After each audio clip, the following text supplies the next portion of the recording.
Emma can finally attend culinary school full-time. She devours every lesson, stays late to practice, graduates top of her class. Her instructors tell her she has a rare gift of the ability to combine technical perfection with soul, to make food that doesn't just taste good but makes people feel something. Jack thrives in his new position. His boss gives him important clients, challenging projects. But more than that, Jack's story spreads. The accountant who gave up everything for integrity becomes known in the industry. Clients specifically request him. They trust him because they know he'll always tell them the truth, even when it's hard. 3 years after that terrifying decision to report the fraud, Jack does something crazy. He surprises Emma with keys to a small commercial space in an up-and-coming neighborhood. He's been secretly saving every bonus, every raise, living as if they're still poor. "It's for your bakery," he says, watching her face. Emma's sweet dreams. It's time to stop dreaming and start building. Emma can barely speak. She just holds the keys and cries. Opening day is chaos. Beautiful chaos. The line wraps around the block. Emma's cakes, her pastries, her bread, everything sells out in 3 hours. By the end of the first month, she has to hire 2 assistants. By the end of the first year, she's profitable. Her secret? She remembers. She remembers what it's like to count pennies, to choose between food and rent. So her prices are fair. Her portions are generous. And she hires people like she used to be, a hardworking, hungry, desperate for a chance. Meanwhile, Jack's reputation continues to grow. Clients from his firm start asking if he'd consider going independent, taking them with him. The idea terrifies him. But Emma, as always, believes. "You're ready," she says. "You've always been ready." 2 years after Emma's Sweet Dreams opens, Jack launches his own accounting firm, Thompson Financial Services. His first clients are small businesses, entrepreneurs, dreamers, people who remind him of himself. He doesn't just do their taxes. He mentors them, teaches them, helps them avoid the mistakes that sink most new businesses. His firm grows because he genuinely cares. In an industry full of people chasing money, Jack chases impact. Chapter 5: Success and Perspective. 5 years after opening their businesses, Emma and Jack are millionaires. Emma's Sweet Dreams has expanded to 3 locations. She employs 24 people. Her cakes are featured in magazines. Celebrity clients fly her to other cities for events. She has a cookbook deal in the works. Jack's firm serves 200 clients. He has a team of 15 accountants working under him. He's invited to speak at conferences, to teach at universities. His business model, prioritizing ethics over profit, is studied in MBA programs. They move from their tiny apartment to a beautiful house with a real kitchen, a yard, space to breathe.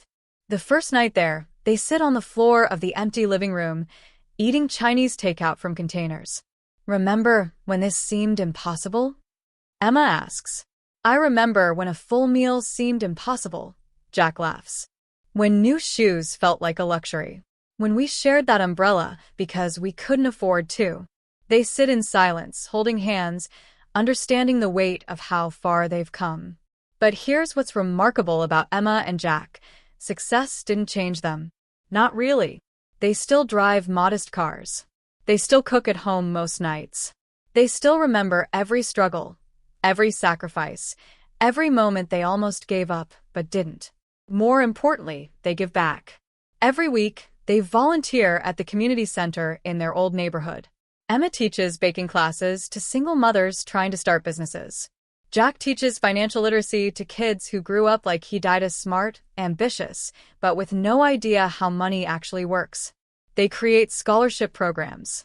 They hire people others won't take a chance on, formerly incarcerated folks, high school dropouts, immigrants with language barriers. They see potential where others see problems. "We're not just building businesses," Emma tells her team. "We're building opportunities. We're giving people what Jack and I gave each author a chance." Chapter 6: The Real Wealth. 10 years after that rainy night when they first kissed under a worn umbrella, Emma and Jack return to the old diner where they met. It's under new ownership now, but still standing. The same cracked vinyl stools. The same flickering neon sign. the same smell of coffee and possibility. They slide into a booth and order coffee. Black, like always. What would you tell them? Emma asks, watching a young couple at the counter, obviously struggling, obviously in love, counting change to afford pie. The people we used to be? Jack thinks for a moment, watching the couple lean into each other, finding comfort in closeness because it's all they can afford. I'd tell them the struggle was worth it. That being poor taught us what truly matters, so being rich would never corrupt us. That the best investment we ever made wasn't financiala, it was each other. He turns to Emma, still seeing the tired waitress with the beautiful smile, still feeling that spark from their first conversation. I'd tell them that wealth isn't measured in dollars. It's measured in who stands beside you when you have nothing. It's measured in sacrifices made without resentment. It's measured in dreams built together, brick by brick, even when everyone says it's impossible.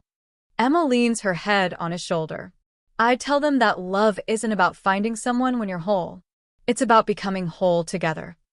They leave $100 tip for the young waiter who looks exhausted, whose shoes are falling apart, who's probably working 3 jobs and studying at night. They've been there. They know.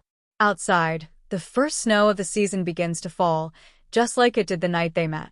But now they have each other, their dreams realized, and a future built not just on money, but on the unshakable foundation of true love. The lesson: Emma and Jack's story isn't about rags to riches. It's about what riches actually mean.